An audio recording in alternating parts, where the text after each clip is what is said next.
Hello everyone, आज आपण मस्त असा रवा केक बनवणार आहोत विदाउट एग आणि विदाउट ओव्हन. तर चला लगेच रेसिपी स्टार्ट करूया. एका मिक्सर जार मध्ये आपण 1 वाटी रवा घेतलेला आहे, त्यामध्ये अर्धी वाटी साखर घ्यायची आहे आणि पाव वाटी आपण तेल घ्यायचं आहे. आता त्यानंतर आपण इथे अर्धी वाटी दही घ्यायचं आहे. दही फ्रेश घ्या, ताजं घ्या. आता इथे मी 1 वाटी दूध घेतलेलं आहे, त्यामधलं मी अर्धी वाटी दूध त्यामध्ये घातलेलं आहे. आता हे सगळं आपण मिश्रण मिक्सर मधून ग्राइंड करून घेऊयात. आता तुम्ही बघू शकता मस्त असं मिक्सर ग्राइंड करून घेतलेलं आहे. चमच्याच्या सहाय्याने बघूया व्यवस्थित परफेक्ट झालेलं आहे. आता आपण एका बाउल मध्ये ते काढून घेऊयात. इथे मी मिश्रण सगळं एका बाउल मध्ये काढून घेत आहे. व्यवस्थित सगळं मी छान असं काढून घेत आहे. आणि आता त्यामध्ये आपण 1 मोठा चमचा बेकिंग पावडर आणि पाव चमचा खायचा सोडा टाकायचा आहे. आता हे टाकल्यानंतर थोडंसं 2 ते 3 चमचे आपण दूध ऍड करायचं आहे, त्याच्यापेक्षा जास्त नाही. आणि दूध घातल्यानंतर पुन्हा एकदा आपण मिश्रण एकसारखं हलवून घेऊयात. लक्षात घ्या इथे मी अर्धी वाटी दूधच वापरलेलं आहे. आणि आता आपण हे मिश्रण एकसारखे मस्त असं चमच्याने हलवून घेऊयात. मस्त सोडा बेकिंग पावडर त्या मिश्रणात एकसारखं ऍड करूयात आणि एक मस्त असा सॉफ्ट डो बनवून घेऊयात.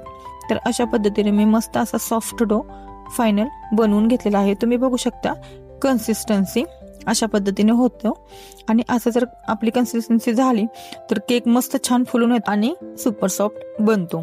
तर तुम्ही कन्सिस्टन्सी एकदा चेक करून घ्या अशा पद्धतीने. आता इथं मी एक टीन घेतलेला आहे, त्यामध्ये तेल ग्रीस करून घेऊन त्याला एक बटर पेपर लावून घेतलेला आहे. आता त्यामध्ये आपण हे मिश्रण ओतणार आहोत. व्यवस्थित काढून घेऊयात मिश्रण. आता इथे मी सगळा बाउल काढून घेत आहे. आणि मिश्रण काढल्यानंतर आता त्यामध्ये आपण थोडंसं टुटी फुटी टाकणार आहोत, म्हणजेच चेरीचे तुकडे. अशा पद्धतीने थोडंसं डेकोरेशन किंवा टेस्टिंगला छान लागतं म्हणून. आणि थोडंसं टूथपिकच्या ह्यानं साह्याने ते मिक्स करून घेत आहे मी मिश्रणामध्ये अशा पद्धतीने. आता मस्त आपला केक आपण बेक करायला ठेवायचा आहे. तर त्यासाठी मी आधी गॅसवरती एक मोठे पातेलं प्रीहीट होण्यासाठी ठेवलेलं. 3 मिनिटासाठी मीठ आणि त्यावरती स्टँड ठेवून एक मोठं पातेलं तुम्ही कमी गॅसवरती 3 मिनिटं प्रीहीट करून घ्या आणि त्यामध्ये आपला केक टीन शिजण्यासाठी ठेवून देऊया. तर आता हे पातेलं मी 3 मिनिटं प्रीहीट करून घेतलेलं आहे. आता त्यामध्ये मी आपलं केकचं भांडं शिजण्यासाठी ठेवून देत आहे. तर अशा पद्धतीनं मी केक ठेवलेला आहे, केकचं भांडं, आणि झाकण लावून एक 50 ते 60 मिनिटासाठी बेक करण्यासाठी ठेवणार आहोत. लक्षात घ्या कमी गॅसवरती बेक करायचा आहे.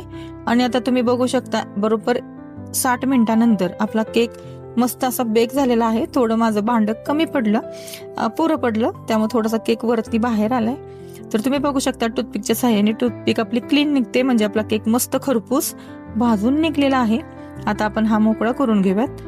कडेच्या कडा सुरीने आपण कट करून घेऊयात आणि एका डिशवरती आपण हा केक काढून घेऊया. तर तुम्ही असा मस्त सुपर सॉफ्ट रवा केक घरच्या घरी नक्की बनवू शकता. व्हिडिओ आवडला असेल तर लाईक, शेअर आणि कमेंट करा. बाय बाय, भेटूया पुढच्या व्हिडिओमध्ये.